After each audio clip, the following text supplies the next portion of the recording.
Sometimes the most powerful acts of humanity happen in the shadows, performed by ordinary people whose names will never appear in newspapers or history books. While cameras capture the grand gestures and politicians deliver stirring speeches, there are moments of profound dignity that unfold quietly, witnessed only by those present in that sacred space between duty and compassion. This is the story of such a moment, one that reveals how true honor isn't always found in medals or recognition, but sometimes in the simple choice to see beyond a uniform and remember that beneath every role, every job, every label beats a human heart capable of extraordinary grace. What happens when duty meets conscience? When protocol clashes with humanity? When someone in a position of authority chooses compassion over convenience, even when no one is watching? This is that story, a testament to the quiet heroes who walk among us, their acts of kindness rippling through lives in ways that headlines could never capture. Marcus Rodriguez had been working security at Memorial General Hospital for 8 years, and in that time he had seen every kind of human drama unfold within those sterile walls. He had escorted angry family members from rooms, dealt with confused patients wandering the halls at night, and maintained order during the chaos that hospitals inevitably bring. But nothing in his training had prepared him for what he would witness on a cold Tuesday morning in November. The shift started like any other. Marcus arrived at 6 in the morning, exchanged brief pleasantries with the night guard, and began his rounds. Memorial General was a large hospital, serving a diverse community that ranged from wealthy suburban families to homeless individuals seeking emergency care. Marcus had learned to treat everyone with the same level of respect, regardless of their appearance or circumstances. His supervisor had always emphasized that their job was to maintain safety and order, not to judge. As he walked through the emergency department, Marcus noticed an unusual amount of activity near room 7. Dr. Sarah Chun, one of the senior physicians, was speaking in hushed tones with 2 nurses, their expressions grave. Marcus had worked with Dr. Chun for several years and respected her dedication to her patients. She was known for staying late, fighting insurance companies over treatment decisions, and never giving up on someone just because they couldn't pay their bills. The patient in room 7 was James Mitchell, a 63-year-old veteran who had been brought in by paramedics after collapsing on the street. James was homeless, a fact that was immediately apparent from his worn clothing and the weathered backpack that contained all his worldly possessions. He had been living rough for the past 3 years, ever since he lost his apartment following a series of medical bills that bankrupted him. Despite his circumstances, James maintained a quiet dignity that impressed the hospital staff. Marcus first encountered James during his afternoon rounds. The older man was awake, staring out the small window of his room at the gray November sky. His eyes held a distant quality that Marcus recognized from other veterans he had met over the years. There was a weight there, a burden that went beyond his current medical condition. "How are you feeling today, sir?" Marcus asked, stopping by the doorway. Hospital policy didn't require security guard to engage with patients beyond their duties, but Marcus had always believed in treating people with kindness. James turned toward him, surprise flickering across his weathered face. It had been a long time since someone in a uniform had called him sir. Most people looked right through him when he was on the streets, and those who did acknowledge him often did so with judgment or pity. "Better than yesterday, I suppose," James replied, his voice hoarse but steady. "Thank you for asking." Marcus noticed the small American flag pin attached to James's worn jacket, which hung on a chair beside the bed. "You serve?" he asked, nodding toward the pin. James's eyes brightened slightly. "Army. 2 tours in Vietnam. Seems like a lifetime ago now." "My grandfather was in Korea," Marcus said, stepping into the room. "He used to tell me stories about the brotherhood he found there. Said it was something special, something people who haven't been there can't really understand." For the first time since his admission, James smiled. It was a small smile, but genuine. "Your grandfather was a wise man. That brotherhood, it's real. Sometimes it's the only thing that keeps you going." Over the next few days, Marcus made it a point to stop by James's room during his rounds. The conversations were brief, but meaningful. James shared stories about his time in the service, his pride in serving his country, and the struggles he faced after returning home. The transition to civilian life had been difficult, made worse by health problems that developed years later and the gradual erosion of his support system. Marcus learned that James had worked as a mechanic for 20 years after his military service, taking pride in his ability to fix anything with an engine. He had been married once, but the relationship couldn't withstand the combination of his PTSD and financial struggles. He had no children, and his siblings had long since stopped maintaining contact. The streets had become his home, not through choice, but through a series of circumstances that had spiraled beyond his control. Dr. Chun had been treating James for pneumonia, but during his stay, she discovered several other health issues that needed attention. His blood pressure was dangerously high, he showed signs of malnutrition, and there were concerns about his heart. The treatment was working, but Dr. Chin knew that discharging him back to the streets would likely result in a rapid decline in his condition. "We need to find him somewhere to go," Dr. Chin told Marcus during one of their conversations. "His body can't handle another winter outside." But he's refusing to consider the shelter, and frankly, I understand why. The conditions there aren't much better than the streets, and for someone with his health issues, it could be just as dangerous. Marcus had been thinking about James's situation more than he cared to admit. There was something about the older veteran that reminded him of his own grandfather, not just because of their military service, but because of their quiet dignity in the face of hardship. His grandfather had often spoken about the importance of taking care of fellow veterans, about the obligation that those who had been blessed with better circumstances had toward those who hadn't been as fortunate. The hospital's social worker, Patricia Williams, had been working tirelessly to find James a placement in a veterans facility or a transitional housing program. But the waiting lists were long, and the few immediate options available were either full or deemed unsuitable for someone with James's medical needs. The clock was ticking, as insurance would only cover his hospital stay for a limited time. On Thursday afternoon, Marcus was making his rounds when he overheard a heated conversation in the administrative offices. The hospital administrator, Robert Hayes, was discussing James's case with Dr. Chun and Patricia Williams. Hayes was concerned about the hospital's liability and the cost of extended care for an uninsured patient. "We've done what we can," Hayes was saying. "The pneumonia is treated, his condition is stable, and we've connected him with social services. We can't keep him here indefinitely just because he doesn't have anywhere else to go." Dr. Chin's response was sharp. "His condition is only stable while he's here, receiving regular meals and medication.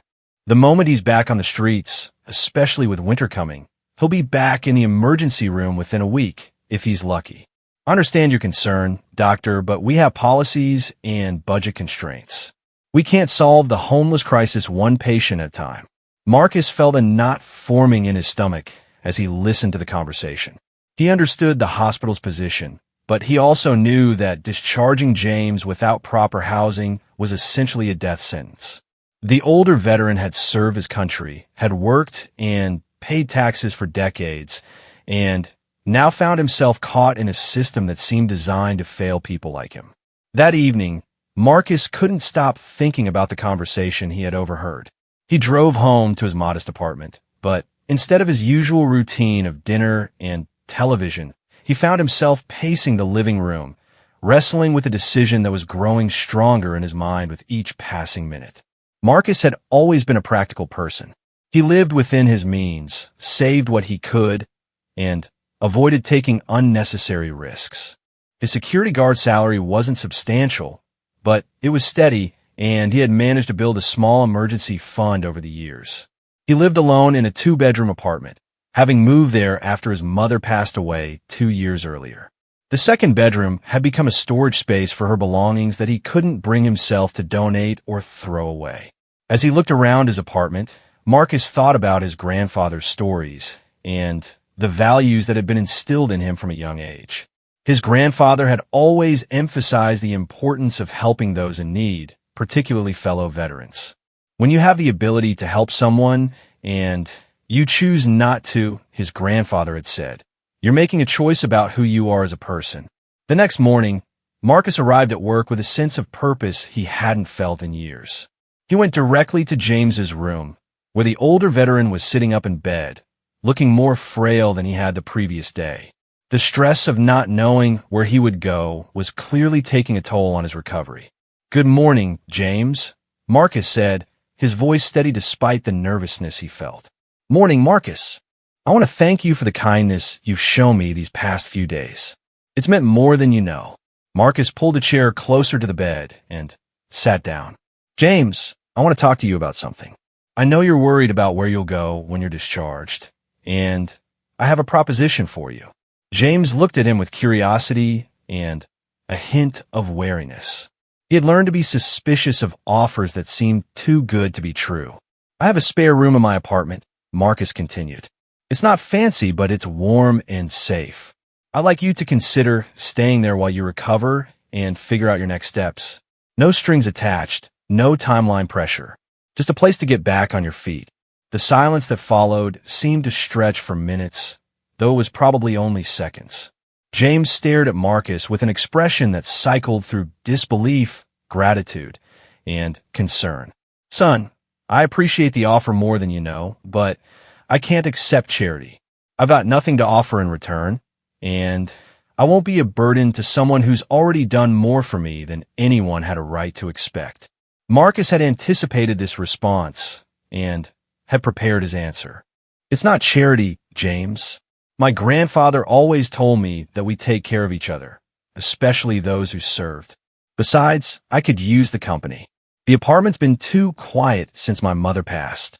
The conversation continued for another 20 minutes, with James raising practical concerns about his lack of income, his health needs, and the potential impact on Marcus's life. Marcus addressed each concern patiently, emphasizing that the arrangement would be temporary and mutually beneficial. He spoke about his grandfather's stories of the kindness shown to him by strangers during his military service, and how those acts of generosity had shaped his family's values for generations. Finally, James's resistance began to crumble. The combination of Marcus's sincerity, his practical approach to the logistics, and the older veteran's growing exhaustion from fighting for survival on his own created an opening for acceptance. "I don't know what I did to deserve this kindness," James said, his voice thick with emotion. "But if you're sure about this, if you're really sure, then I accept your offer with more gratitude than I can express." Marcus felt a weight lift from his shoulders that he hadn't realized he was carrying. "I'm sure, James. We'll figure out the details as we go, but the important thing is that you have a safe place to recover." The rest of that day passed in a blur of practical arrangements. Marcus spoke with Dr. Chan about the discharge process and the medical care James would need as an outpatient. He contacted his landlord to inform him about his temporary house guest and confirmed that there would be no issues with the lease agreement. He also began researching local resources for veterans, hoping to help James access benefits and services that might improve his long-term situation. Word of Marcus's offer spread quietly through the hospital staff, generating a mix of admiration and concern. Some colleagues praised his generosity, while others worried about the risks of taking in someone he barely knew. Dr. Chun was supportive but cautious, emphasizing the importance of setting boundaries and maintaining realistic expectations about what Marcus could and couldn't provide. Patricia Williams, the social worker, was both impressed and relieved.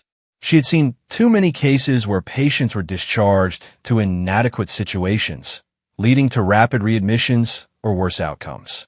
Marcus's offer provided James with the stability he needed to recover while giving her time to work on longer-term housing solutions. As the sun set on Friday evening, Marcus reflected on the events of the past week. He had made a decision that would change both his life and James's, motivated not by desire for recognition or reward, but by a simple belief that people should take care of each other when they have the ability to do so. The decision felt right, though he knew the coming weeks and months would bring challenges he couldn't anticipate. In room 7, James Mitchell stared out at the same gray November sky, but for the first time in years, he felt something he had almost forgotten: hope. Tomorrow he would leave the hospital not for an uncertain return to the streets, but for a warm apartment with a man who had shown him kindness without expecting anything in return. It was a reminder that even in the darkest circumstances, humanity could shine through in the most unexpected ways. Saturday morning arrived with an unexpected warmth despite the November chill, and Marcus found himself checking his watch repeatedly as he prepared his apartment for James's arrival. He had spent Friday evening after work clearing out the second bedroom, moving boxes of his mother's belongings to create space for his unexpected house guest. The room was sparse but clean, with a bed, a small dresser, and a window that faced east toward the morning sun. Dr. Chun had agreed to discharge James that afternoon, provided he understood the follow-up care requirements and had transportation to his medical appointments. Marcus had already arranged to adjust his work schedule to accommodate these needs, a decision that surprised his supervisor but was ultimately approved given Marcus's excellent record and the temporary nature of the arrangement. The drive to the hospital felt longer than usual, filled with a mixture of anticipation and nervousness that Marcus hadn't expected. He had made the offer to James in a moment of moral clarity, but now the practical reality was setting in. He was about to share his personal space with someone he had known for less than a week, someone whose life experiences were vastly different from his own. When Marcus arrived at James's room, he found the older veteran sitting on the edge of the bed, fully dressed in the same worn clothes he had arrived in. Someone from the hospital staff had laundered them during his stay, and they looked cleaner than they had in months. James's small backpack sat beside him, containing everything he owned in the world. "Ready to go?" Marcus asked, trying to keep his tone light and casual. James nodded, but Marcus could see the uncertainty in his eyes. "I keep thinking I'm going to wake up and find out this was all a dream," James said quietly. "People don't usually do things like this without wanting something in return." Marcus understood the wariness. Years of living on the margins of society had taught James to be suspicious of seemingly generous offers. "The only thing I want in return is for you to get healthy and get back on your feet," Marcus replied. "Everything else we'll figure out as we go." The discharge process took longer than expected, involving multiple forms, medication instructions, and follow-up appointments. Dr. Chin spoke with both men about James's continuing medical needs, emphasizing the importance of taking his prescribed medications and attending his scheduled appointments. She also provided Marcus with information about warning signs to watch for and when to seek immediate medical attention. "You're both doing something remarkable here," Dr. Chun said as she concluded the discharge meeting. "James, you're accepting help when you need it, which takes courage. Marcus, you're providing that help without any guarantee of how it will work out, which takes generosity. I hope you both remember that in the difficult moments ahead." The drive to Marcus's apartment was quiet, with both men lost in their own thoughts. James stared out the window at the familiar streets, but now he was seeing them from a different perspective. Instead of looking for places to shelter or sources of food, he was simply observing the world around him with the luxury of knowing he had somewhere safe to sleep that night. Marcus's apartment building was modest but well-maintained, located in a neighborhood that was neither wealthy nor impoverished. As they climbed the stairs to the second floor, Marcus found himself seeing his home through James's eyes and wondering if it would meet the older man's expectations or needs. "This is it," Marcus said as he unlocked the door and gestured for James to enter first. The apartment was small but comfortable, with a living room that connected to a compact kitchen and a short hallway that led to 2 bedrooms and a bathroom. The furniture was practical rather than stylish, and the walls held a few family photos and certificates for Marcus's security training courses. James stood in the center of the living room, taking in his surroundings with an expression of quiet amazement. After years of sleeping in doorways, under bridges, and in emergency shelters, the simple normalcy of the space felt almost overwhelming. "Your room is down the hall," Marcus said, leading the way. I cleared out some space in the dresser, and there are fresh sheets on the bed. "The bathroom is right next door, and you're welcome to use anything you need." As James set his backpack on the bed and looked around the room, Marcus felt a moment of doubt. The space seemed so ordinary to him, but he realized that for someone who had been homeless for 3 years, having a private room with a door that locked was an extraordinary luxury. Everything else is secondary. Over the next few days, they established a routine that worked for both of them. Marcus would leave for work in the early morning, and James would spend his days resting, reading books that Marcus had accumulated over the years, and slowly regaining his strength. In the evenings, they would share simple meals and conversation, gradually getting to know each other beyond their initial interactions at the hospital. James proved to be an excellent house guest. Despite his weakened condition, he insisted on contributing to the household maintenance, doing dishes, organizing cluttered areas, and preparing simple meals when Marcus returned from work. His years of military service had instilled habits of discipline and cleanliness that had persisted even during his time on the streets. More importantly, James brought a perspective and wisdom that enriched Marcus's daily life in unexpected ways. The older veteran had a way of listening that made Marcus feel heard and understood. Their evening conversations ranged from practical matters to deeper discussions about life, service, and the challenges of finding meaning in difficult circumstances. "You know," James said one evening as they sat in the living room after dinner, "I spent so long focused on what I had lost that I forgot to appreciate what I still had. My health might be failing, and I might not have much in terms of material possessions, but I still have my memories, my experiences, and the knowledge that I served something bigger than myself." Marcus found himself looking forward to these conversations. James had lived through experiences that Marcus could only imagine, and his perspective challenged many of the assumptions Marcus had made about success, failure, and the meaning of a well-lived life. The first medical appointment came on Tuesday, exactly a week after James's discharge. Marcus had arranged to drive James to the appointment and wait for him, a gesture that surprised the older veteran. It had been years since anyone had taken responsibility for his well-being or shown concern for his medical care. Dr. Chun was pleased with James's progress. His blood pressure had stabilized, his color had improved, and he had gained several pounds. The regular meals, adequate rest, and stress reduction of having stable housing had contributed to a remarkable improvement in his overall condition. "Whatever you're doing, keep doing it," Dr. Chin told James. "Your body is responding well to the treatment, and you're showing signs of recovery that I wasn't sure we'd see this quickly." After the appointment, Marcus suggested they stop for lunch at a nearby diner. It was a small gesture, but for James, it represented something profound.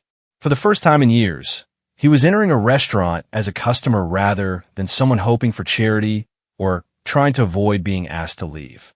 The waitress, a middle-aged woman named Carol, greeted them with genuine warmth and took their order without any sign of judgment or discomfort. James ordered carefully, still uncomfortable with the idea of someone else paying for his meal, but Marcus insisted that lunch was his treat.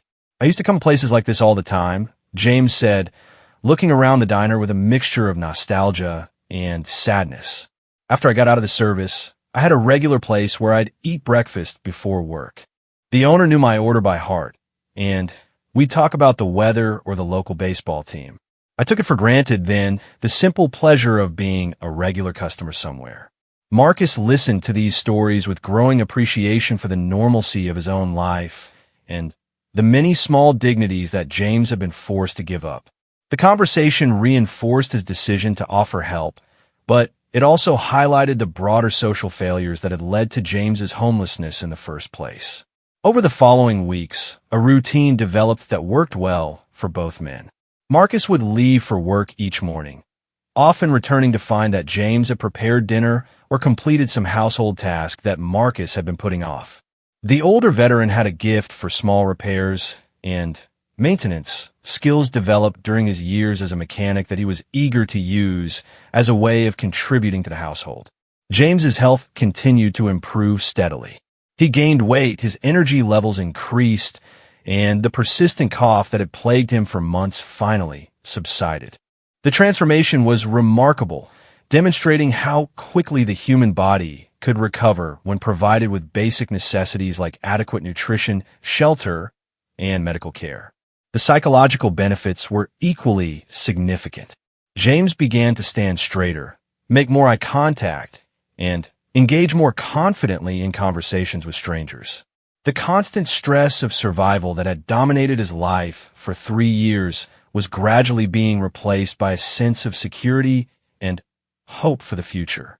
Marcus also experienced unexpected benefits from the arrangement.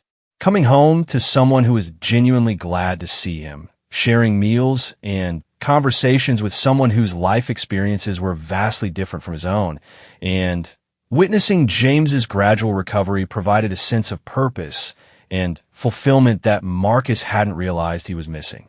The arrangement wasn't without its challenges. There were moments of tension when their different backgrounds and habits clashed, times when Marcus felt overwhelmed by the responsibility of caring for someone with complex medical needs, and occasions when James struggled with feelings of dependence and uncertainty about his future. One particularly difficult evening came when James received news that his application for disability benefits had been denied again. The rejection letter cited insufficient medical documentation and questions about his work history, issues that could take months or years to resolve through the appeals process. James sat at the kitchen table, staring at the letter with the expression of defeat that Marcus hadn't seen since the early days at the hospital. "I can't keep being a burden on you indefinitely," James said, his voice barely above a whisper. "I thought I'd have this figured out by now. Thought I'd have found a way to contribute financially or at least have a plan for moving forward." Marcus sat down across from James and spoke carefully. "You're not a burden, James. You're a person going through a difficult time, and I'm someone who can help.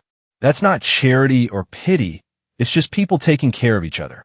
The conversation that followed was long and emotionally charged, with James expressing his fears about becoming permanently dependent, and Marcus trying to reassure him without minimizing the legitimate challenges they faced.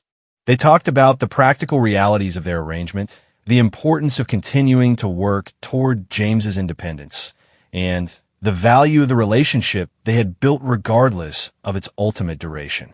By the end of the evening, they had reached a mutual understanding. James would continue to focus on his health and work with Patricia Williams, the social worker, to navigate the bureaucratic challenges of accessing veterans benefits and housing programs.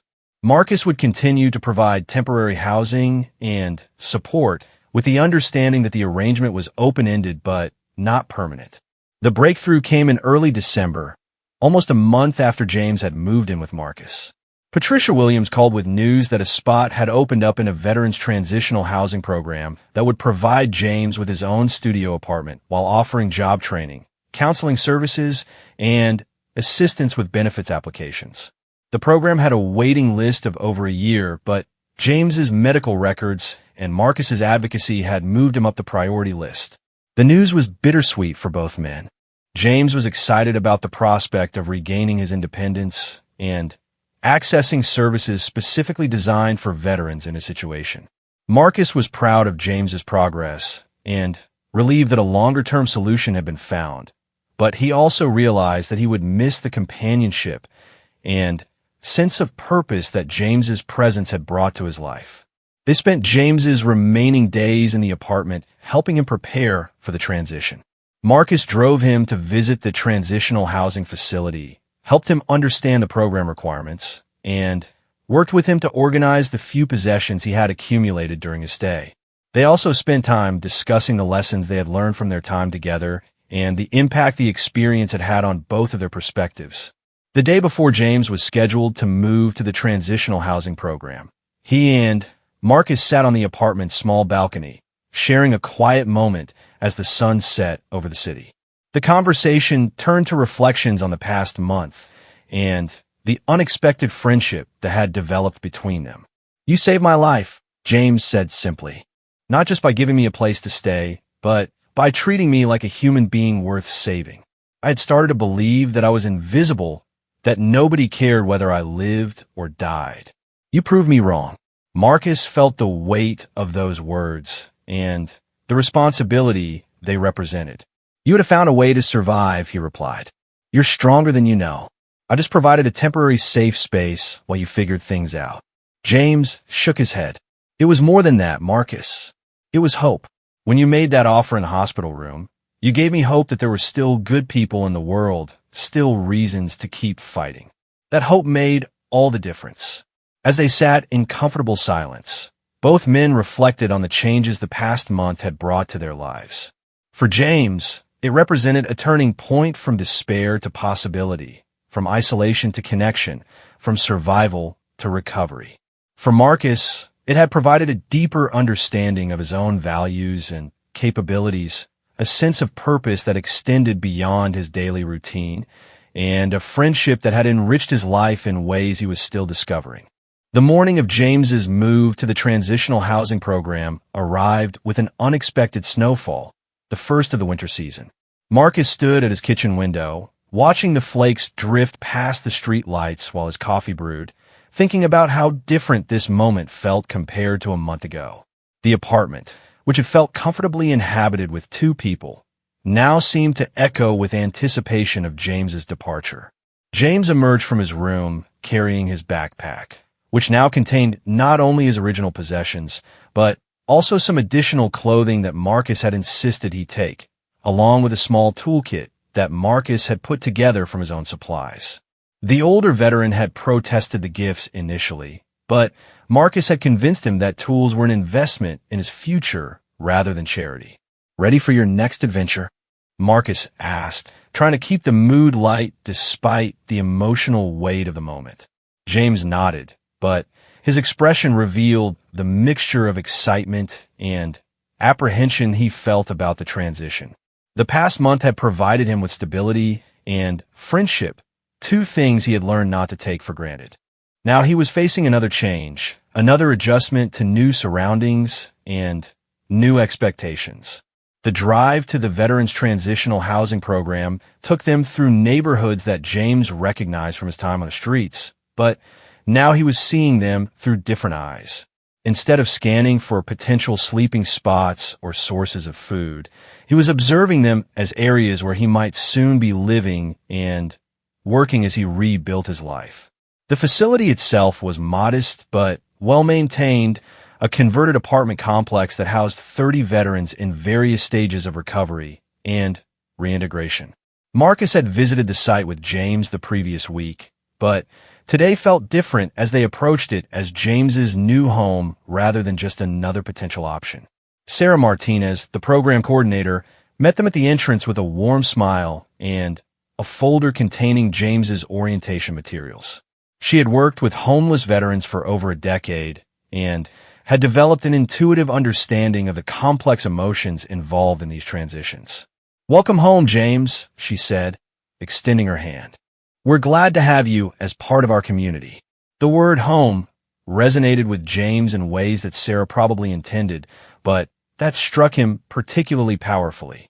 For the past month, he had been a grateful guest in Marcus's apartment, but this would be his own space, his first real home in over 3 years.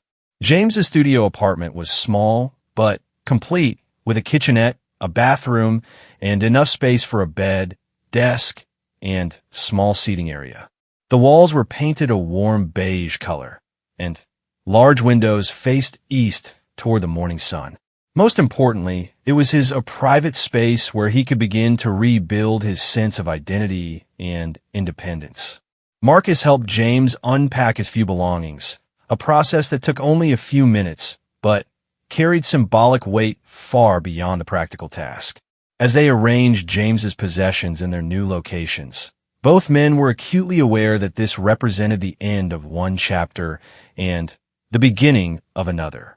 "This is perfect," James said, standing in the center of his new home and looking around with evident satisfaction. It's been so long since I had my own space that I almost forgot what it felt like. The program orientation took most of the morning, with Sarah explaining the various services available, the expectations for residents, and the timeline for working toward complete independence. James would have access to job training programs, counseling services, medical care coordination, and assistance with benefits applications. In return, he would be expected to participate actively in his recovery plan, contribute to the community through volunteer work or shared responsibilities, and work toward finding permanent housing and employment. Marcus sat in on part of the orientation, both to support James and to better understand the resources that would be available to him.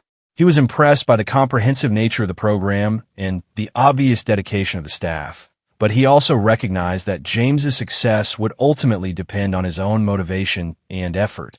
After the formal orientation, Sarah gave them a tour of the facility's common areas, including a community kitchen, a computer lab, a small library, and meeting rooms used for group sessions and individual counseling.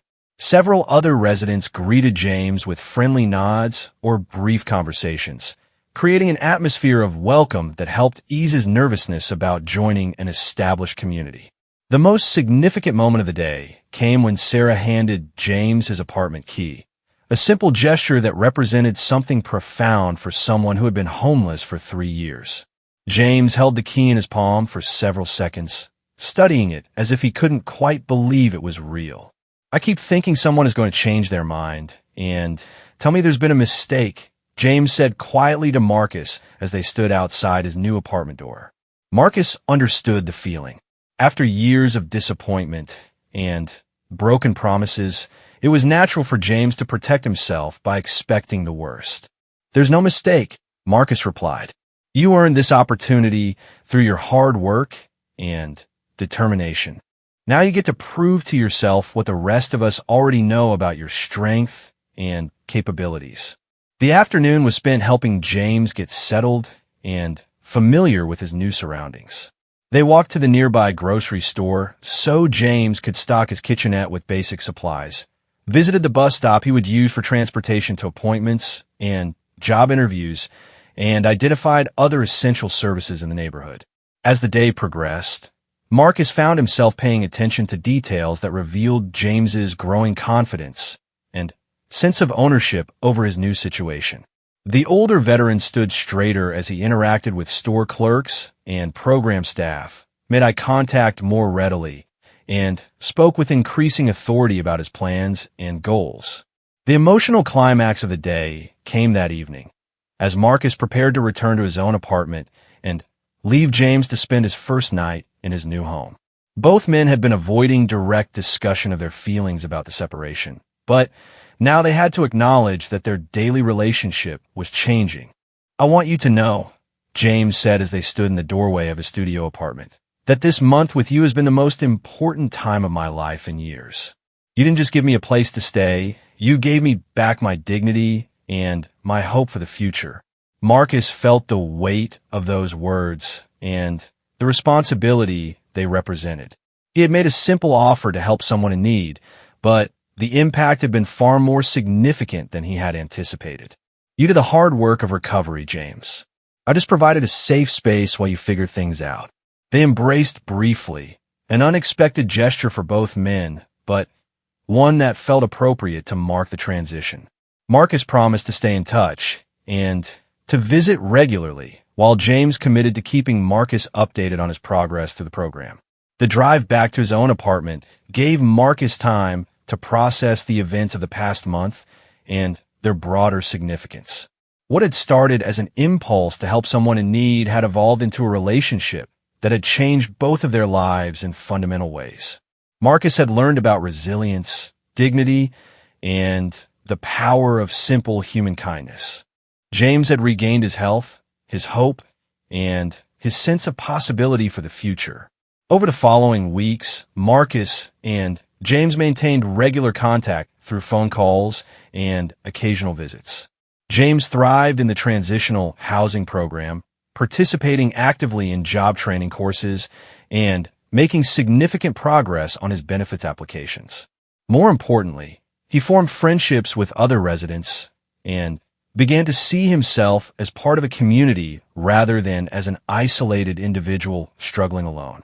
The first major milestone came in January when James received notification that his disability benefits claim had been approved. The financial support would provide him with a stable income and, combined with the job skills he was developing through the program, would make independent housing a realistic goal rather than a distant dream. Marcus was working his regular shift at Memorial General Hospital when he received James's phone call with the news. The excitement in the older veteran's voice was unmistakable, and Marcus found himself grinning as he listened to James describe his meeting with the benefits administrator and his plans for finding permanent housing. "I never could have gotten through this process without the stability you provided," James told him. "Having that month to recover my health and regain my confidence made all the difference in my ability to navigate the system and advocate for myself." The second milestone came in March when James was offered a part-time position as a maintenance assistant at the transitional housing facility. The job would allow him to use his mechanical skills while remaining connected to the veterans community that had supported his recovery. More importantly, it represented his transition from recipient of services to provider of services, a role reversal that restored his sense of purpose and contribution. Marcus visited James at work one afternoon and was struck by the transformation he witnessed. James moved through the facility with confidence and authority, greeting residents by name, solving maintenance problems with skill and efficiency, and serving as an informal mentor to newer program participants. The defeated, fearful man who had been discharged from the hospital 4 months earlier had been replaced by someone who radiated competence and hope. The final major milestone came in May when James moved into his own one-bedroom apartment, subsidized by his disability benefits, and located within walking distance of his job. The apartment was simple but comfortable, and James took obvious pride in showing Marcus around his new home and pointing out the improvements he had made. "It's not much," James said as they sat in his small living room, sharing coffee and conversation, "but it's mine. After everything that's happened, having my own space and my own key feels like a miracle." Marcus looked around the apartment, noting the small personal touches that James had added, the neat organization of his possessions, and the sense of permanence and stability that the space conveyed. "It's everything," he replied. "This represents your hard work, your determination, and your refusal to give up even when things seemed impossible." The conversation that afternoon covered the journey they had both traveled over the past 6 months, from that first meeting in the hospital room to James's current stability and independence. They talked about the lessons they had learned, the challenges they had overcome, and the ways their lives had been changed by their unexpected friendship. James had prepared a small gift for Marcus, a framed photograph that he had taken during one of their walks together, showing the sunrise over the city skyline. On the back, he had written a simple message: "Thank you for helping me remember that sunrise always follows the darkest night." Marcus was moved by the gesture and the sentiment it represented. The photograph would occupy a place of honor in his apartment, serving as a reminder of the impact that simple acts of kindness could have on both the giver and the receiver. As summer progressed, their relationship evolved into a genuine friendship between equals rather than a caregiver-recipient dynamic. They met regularly for meals, attended baseball games together, and shared the ordinary pleasures of companionship that both had been missing in their lives. James had regained his place in the world, while Marcus had discovered a sense of purpose and connection that enriched his daily existence. The story of Marcus's quiet act of kindness never made headlines or attracted media attention. There were no awards or recognition ceremonies, no social media campaigns or fundraising drives. The impact was measured not in publicity or accolades, but in the transformation of 2 lives and the ripple effects that extended beyond their immediate relationship. Dr. Chun at Memorial General Hospital began telling James's story to other staff members, inspiring several colleagues to consider how they might help patients facing similar challenges. Patricia Williams, the social worker, used their success as an example when advocating for policy changes that would provide more support for homeless veterans. Sarah Martinez at the Transitional Housing Program incorporated Marcus's approach into her training materials for new volunteers and donors. Most importantly, James himself became an advocate for homeless veterans, using his experience and recovery to help others navigate similar challenges. He began volunteering at local shelters, sharing his story with support groups, and mentoring veterans who were beginning their own journeys toward stability and independence. The quiet act of remembrance that Marcus had performed, seeing James as a person deserving of dignity and support rather than just another homeless individual, had created a legacy that extended far beyond their initial interaction. By choosing compassion over convenience, humanity over bureaucracy, and connection over indifference, Marcus had demonstrated that ordinary people have the power to create extraordinary change in the world around them. Years later, when people asked Marcus about his decision to help James, he would always emphasize that he had simply done what felt right in the moment. He never claimed to be a hero or sought credit for his actions, maintaining the same quiet dignity that had characterized his original offer of help.